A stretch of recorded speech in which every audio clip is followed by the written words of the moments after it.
प्रिय विद्यार्थियों, नमस्कार। मेरा नाम प्रीतम सिंह शेखावत है। इस कक्षा को आप YouTube channel Hindi with Pritam Singh Shekhawat पर देख रहे हैं। आरपीएससी द्वारा आयोजित वरिष्ठ अध्यापक और व्याख्याता हिंदी भर्ती परीक्षा के लिए अक्सर मैं विद्यार्थियों को दो पुस्तकों के नाम बताता हूं। साहित्य इतिहास के लिए दो महत्वपूर्ण पुस्तकें। पहली पुस्तक आचार्य रामचंद्र शुक्ल द्वारा लिखा गया हिंदी साहित्य का इतिहास और दूसरा डॉक्टर नगेंद्र द्वारा संपादित हिंदी साहित्य का इतिहास। अक्सर विद्यार्थी मुझे कहते कि पेपर सर नज़दीक है, ये दोनों पुस्तकें पढ़ेंगे तो बाकी चीज़ें करने में दिक्कत रहेगी, इसलिए इन दोनों पुस्तकों को सार रूप में छोटे टुकड़ों में प्रस्तुत करने की योजना मैंने इस चैनल पर बनाई है। डॉक्टर नगेंद्र द्वारा जो संपादित इतिहास है उसमें उन्होंने जो हेडिंग लगाई है आधुनिक हिंदी कविता के विशिष्ट प्रबंध काव्य, इस एक छोटे बिंदु से हम इस बातचीत की शुरुआत कर रहे हैं। आप इसको याद करिए, देखिए, नोट करिए, देखना शुरू करिए। तो नगेंद्र द्वारा संपादित इतिहास में ये बिंदु उन्होंने लगाया है, इसका शीर्षक है आधुनिक हिंदी के विशिष्ट प्रबंध काव्य। आधुनिक हिंदी कविता के विशिष्ट प्रबंध काव्य। अगर आप बिल्कुल नए विद्यार्थी हैं तो एक बात आप लोगों के लिए जानने जैसी है कि प्रबंध काव्य क्या होता है। प्रबंध का अर्थ है जिसकी कथा बंधी हुई हो, जिसकी कथा बंधी हो। कथा बंधी हो इसका अर्थ है कथा में तारतम्य हो। जैसे रामचरितमानस राम की कथा कहता है और वो दशरथ से शुरू होता है।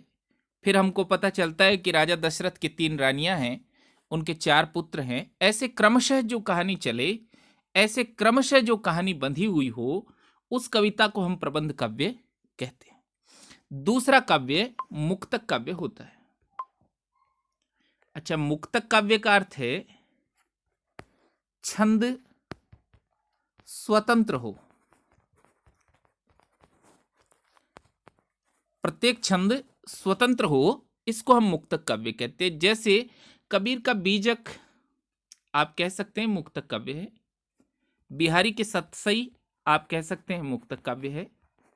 क्यों है मुक्तक काव्य? कि बिहारी ने एक दोहा कहा, दूसरा दोहा कहा, तीसरा दोहा कहा, आपस में ये अर्थ की पूर्णता के लिए एक दूसरे पर निर्भर नहीं करते, हर दोहा अपने आप में पूरा है। इस प्रकार की कविता को हम मुक्तक काव्य कहते हैं। और प्रबंध जिसकी कथा बंधी हुई है। तो आज की कक्षा आधुनिक हिंदी कविता के विशिष्ट प्रबंध काव्यों पर है। सभी प्रबंध काव्यों पर हम बात नहीं कर रहे हैं। नगेंद्र ने जो हेडिंग लगाई है विशिष्ट प्रबंध काव्य, उन्हीं पर हम बात कर रहे हैं। तो प्रबंध काव्यों में आधुनिक युग में कामायनी बहुत प्रसिद्ध है, साकेत बहुत प्रसिद्ध है, प्रिय प्रवास बहुत प्रसिद्ध है। इन तीनों रचनाओं के अलावा जो प्रबंध काव्य है उस पर नया विद्यार्थी कम ध्यान देता है और पीएससी उस पर सवाल पूछती है। तो देखना शुरू करिए। मैथिली शरण गुप्त जी का एक प्रबंध काव्य जिसका नाम है जय भारत। पहली बात तो कि आपको लेखक और रचना का नाम याद होना है। इस पर प्रश्न बनता है कि जय भारत किसकी रचना है? तो मैथिली शरण गुप्त जी की रचना है। और विशेष बात क्या है जय भारत की? कि महाभारत की कथा का हिंदी रूपांतरण है। महाभारत की जो कहानी है उसको हिंदी कविता में लिखा है मैथिली शरण गुप्त जी ने। प्रबंध काव्य है जय भारत। दूसरा उनका प्रबंध काव्य विष्णु प्रिया। चैतन्य महाप्रभु आप लोग जानते हैं कि भक्ति काल में एक बहुत प्रसिद्ध आचार्य हुए हैं कृष्ण भक्ति के, चैतन्य महाप्रभु। उनकी पत्नी जिसका नाम है विष्णु प्रिया, यही प्रबंध काव्य का शीर्षक भी है विष्णु प्रिया।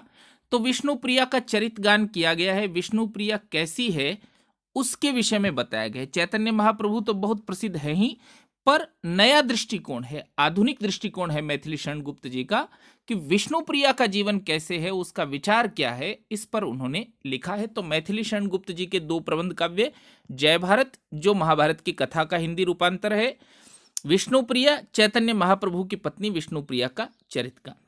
विष्णु प्रिया की एक पंक्ति भी डॉक्टर नगेंद्र द्वारा संपादित इतिहास में उद्धृत है कि नारी निकले तो असती है, यदि नारी अपना घर छोड़कर निकल जाए तो असती है, आप कह सकते हैं अपवित्र। और नर यति कहा कर चल निकले, और जो पुरुष हैं, यति का अर्थ है योगी या साधु।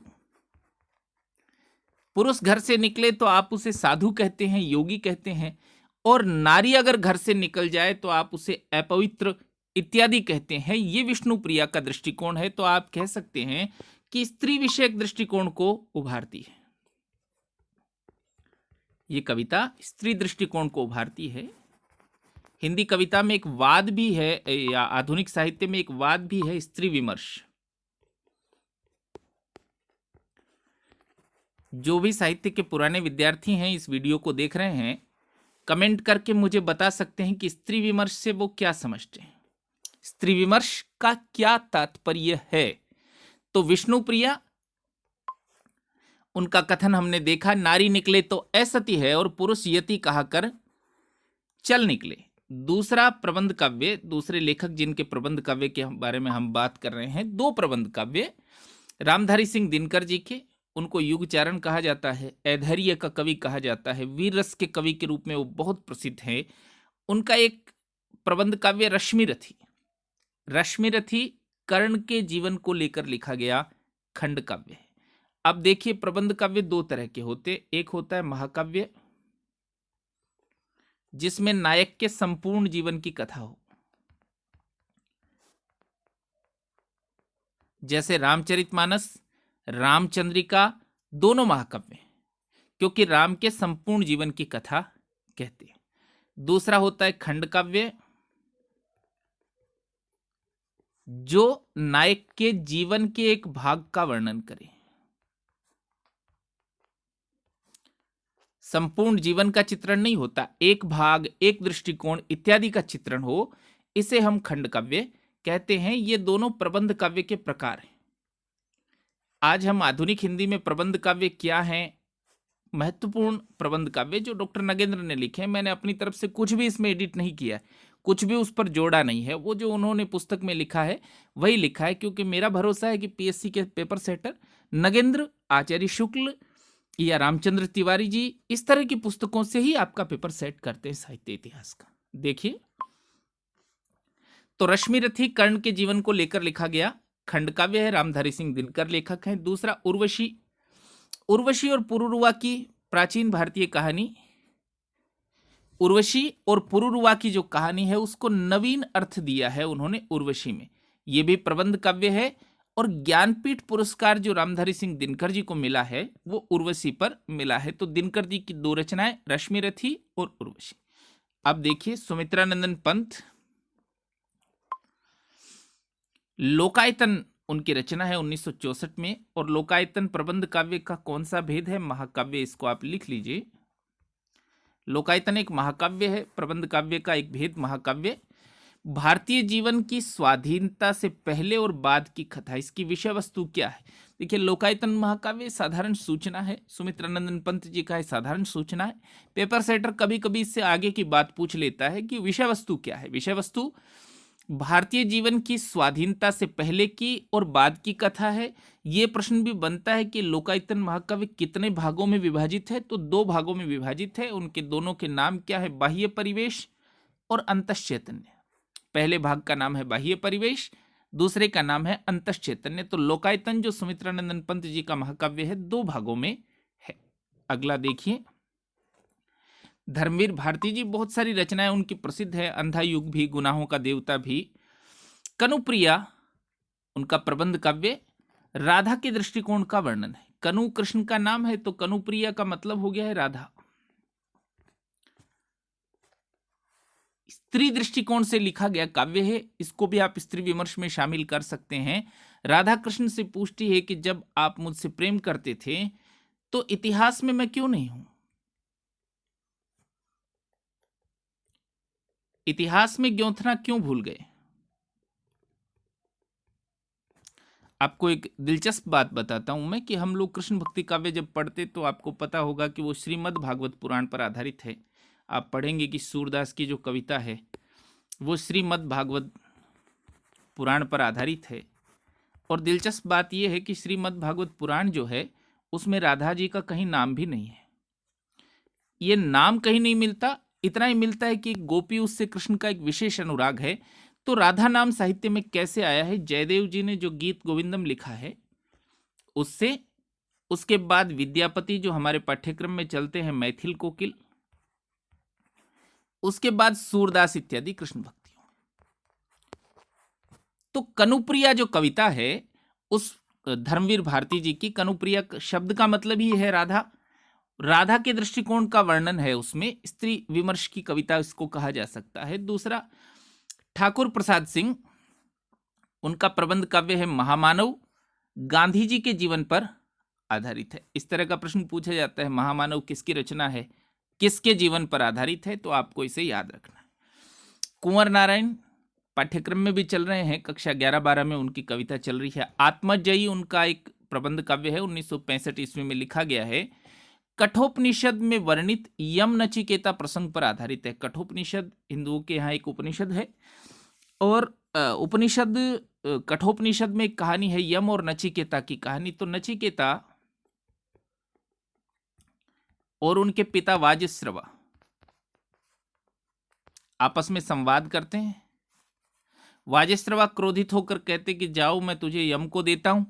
नचिकेता यम के पास पहुंचते हैं और वहां नचिकेता प्रश्न करते हैं और यम उनका उत्तर देता है। धर्म और जीवन से संबंधित महत्वपूर्ण प्रश्न इस प्रसंग में है जो कठोपनिषद में दिया गया है। कठोपनिषद के इस यम नचिकेता प्रसंग पर आधारित कुंवर नारायण जी का प्रबंध काव्य जिसका नाम है आत्मजयी। तो ऐसा प्रश्न पूछा जा सकता है, आत्मजयी किसकी रचना है या उपनिषद पर आधारित है, उसके पात्र कौन कौन है, यम और नचिकेता का प्रसंग है। देखिए, नरेश मेहता संशय की एक रात, बहुत सारी जगह जहां मैं पढ़ा हूं उसे एक लंबी कविता के रूप में भी पढ़ा हूं कि संशय की रात एक लंबी कविता है। नगेंद्र जी द्वारा संपादित इतिहास में इसको प्रबंध काव्य में शामिल किया गया है। संशय की एक रात किसकी कविता है? नरेश मेहता। और किसका संशय? राम के संशय का चित्रण है। राम के संशय का चित्रण है कि युद्ध से पहले जब वो रावण से युद्ध करते हैं उससे पहली रात उनके मन में ये संशय है कि क्या सीता के लिए नरसंहार उचित है। इसको देखिए, ऐसा संशय उनके मन में है कि सीता के लिए इतना नरसंहार उचित है क्या, कि मेरी पत्नी का अपहरण हो गया, इसके लिए इतने लोगों को युद्ध में झोंक देना उचित है क्या? ऐसा संशय राम को रहता है और संशय का निदान होता है। राम सुबह ये सोचते हैं कि प्रजा के लिए है युद्ध, ये युद्ध जो है वो प्रजा के लिए, केवल सीता के लिए नहीं है। सीता भी प्रजा का भाग है। अगर रावण को नहीं मारा गया तो कितनी सीताओं को इस तरह का अपहरण झेलना पड़ेगा। ये नरेश मेहता जी का प्रबंध काव्य। देखिए, डॉक्टर विनय का प्रबंध काव्य एक पुरुष और, बहुत कम चर्चित है। विद्यार्थी इस तरह की रचनाओं पर बहुत कम ध्यान देते, पर एक बात समझिए कि डॉक्टर नखेंद्र द्वारा संपादित इतिहास में जिस पुस्तक का नाम है कतिपय विशिष्ट प्रबंध काव्य, इस बिंदु पर जिस पुस्तक का नाम है एक विनय और, ये अपने आप में एक महत्व है। ये निश्चित रूप से परीक्षा में आए जाने जैसा प्रश्न है। तो डॉक्टर विनय एक पुरुष और उनका प्रबंध काव्य है। विश्वामित्र और उर्वशी की जो कथा है उसको एक नवीन अर्थ डॉक्टर विनय ने अपनी इस रचना में दिया है। रचना का शीर्षक है एक पुरुष और, इसका वर्ष भी देखिए 1974 ईस्वी। अगली बहुत प्रसिद्ध रचना है दिनकर जी की खंड काव्य है ये कुरुक्षेत्र, 1946 ईस्वी में लिखा गया। इसकी विषय वस्तु युद्ध और शांति, इसको जरूर नोट कर लीजिएगा, याद रखिएगा। कुरुक्षेत्र युद्ध और शांति के प्रश्न पर लिखा गया है, युद्ध और शांति के प्रश्न पर लिखा गया है और उसमें सर्गों की संख्या है 7। पहले वरिष्ठ अध्यापक हिंदी भर्ती परीक्षा में किसी वर्ष, मुझे याद नहीं किस वर्ष, ये प्रश्न वो पूछ चुके हैं कि उसमें सर्गों की संख्या 7 है। देखिए, श्रीराम शरण गुप्त जी का ये प्रबंध काव्य है। मैथिली शरण गुप्त जी के वो छोटे भाई हैं उन्मुक्त। उन्मुक्त ये प्रबंध काव्य 2 काल्पनिक द्वीप हैं, कुसुम द्वीप और लोह द्वीप, उनके मध्य युद्ध का वर्णन करता है। श्रीराम शरण गुप्त जी का प्रबंध काव्य है उन्मुक्त। और मोहनलाल महतो वियोगी, उनकी प्रबंध काव्य का नाम है आर्यावर्त। आर्यावर्त आप लोग जानते कि भारत का प्राचीन नाम है। आर्यावर्त ये जो आर्यावर्त रचना है उसमें पृथ्वीराज चौहान और मोहम्मद गोरी से संबंधित आख्यान है, उससे संबंधित वर्णन है, 13 सर्गों में वर्णन है। तो ये मोहनलाल महतो वियोगी जी हैं। एक बात और, एक प्रश्न मुझे पृथ्वीराज चौहान के नाम से याद आया है कि हम जिस पृथ्वीराज चौहान के संबंध में पृथ्वीराज रासो किस पृथ्वीराज चौहान से संबंधित है, आपको बताना है। पृथ्वीराज चौहान प्रथम या द्वितीय या तृतीय, आप कमेंट सेक्शन में मुझे जवाब दे सकते हैं कि पृथ्वीराज चौहान पर लिखा गया पृथ्वीराज रासो किस पृथ्वीराज चौहान के बारे में है, पृथ्वीराज प्रथम, द्वितीय या तृतीय। तो ये आज का हमारा बिंदु है बातचीत का। एक सूचना आप लोगों के लिए और है कि ये जो पीडीएफ है वो मैं टेलीग्राम चैनल पर डाल रहा हूं, जिसका नाम है हिंदी विद प्रीतम सिंह। इस नाम से टेलीग्राम चैनल भी है, हिंदी विद प्रीतम सिंह के नाम से टेलीग्राम चैनल भी है, उस पर मैं इसको डाल रहा हूं। और आप लोग इसको लिख लीजिए, प्रिंट आउट निकाल लीजिए। जो महत्वपूर्ण बिंदु जिस पर हम बात करेंगे पाठ्य पुस्तकों के अलावा, वो सभी पीडीएफ आपको उस टेलीग्राम चैनल पर उपलब्ध हो जाएंगी। आप लोगों को बहुत धन्यवाद।